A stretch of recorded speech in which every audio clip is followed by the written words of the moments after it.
menolong dulu imamnya atau sholat dulu. sholat diteruskan oleh makmum yang belakangnya. Iya. Waalaikumsalam. Kalau kondisi seperti itu, misalnya imam dia batal karena suatu hal tertentu ataupun yang lain, maka harus segera diganti sama makmumnya. Bagaimana kalau misalnya imam dalam keadaan darurat terkena serangan jantung? Maka apa yang harus dilakukan? Dilakukan ada yang menggantikan sebagai imam, ada yang menolong dia. Ada yang menolong dia. Jadi bukan semuanya nolong. Sholat pertama semuanya nolong, sholat keduanya kebingungan. Sholatnya apa gitu kan? Tapi sebagian ada yang nolong, sebagian ada juga yang menggantikan menjadi imam. Gitu. Jadi tetap sholatnya berlangsung, tapi ada orang-orang yang menolong dia. Bagaimana kalau saya sholatnya cuma berdua atau bertiga? Apakah saya harus lanjutkan? Kalau kondisi darurat seperti itu, maka tidak mengapa dia batalkan sholatnya. Karena ada kaidah ad-daruratu tubihul mahdhurat. Keadaan darurat itu memperbolehkan sesuatu yang sebelumnya dilarang. Anda membatalkan sesuatu dilarang, tapi karena itu keadaan darurat. Ini kalau nggak ada lagi yang tolong soalnya, dan saya harus tolong dia misalnya dapat serangan jantung, maka apa yang harus dapat dia batalkan sholatnya, dia bantu imam tersebut, gitu ya. Jadi kondisinya tergantung kondisinya mereka jemaah. Kalau jemaahnya banyak, ada yang bantu, ada yang jadi imamin. Tapi kalau cuma berdua, ya dia harus bantu saja, dia batalkan sholatnya. Seperti misalnya kayak gempa ya. Gempa kan dulu ada viral, imamnya terusin sholat ya.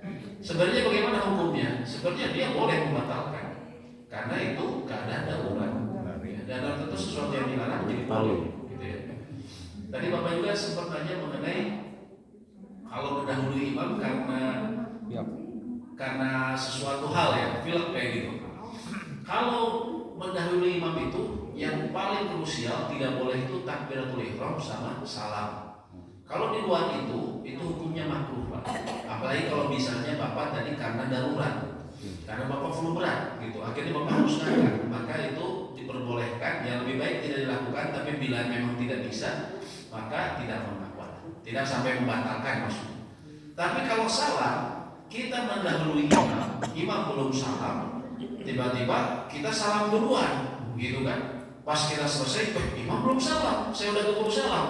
Bagaimana hukumnya? Kalau dilakukan secara sengaja, maka batal sholatnya.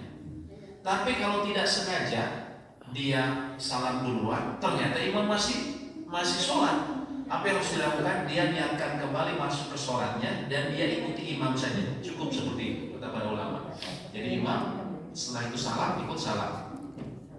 Tapi kalau misalnya ya dia karena ada kebutuhan mendesak, begini, saya tahu nih imam yang ini nih kalau tahiyatnya lama pisan, sedangkan saya sakit perut ini.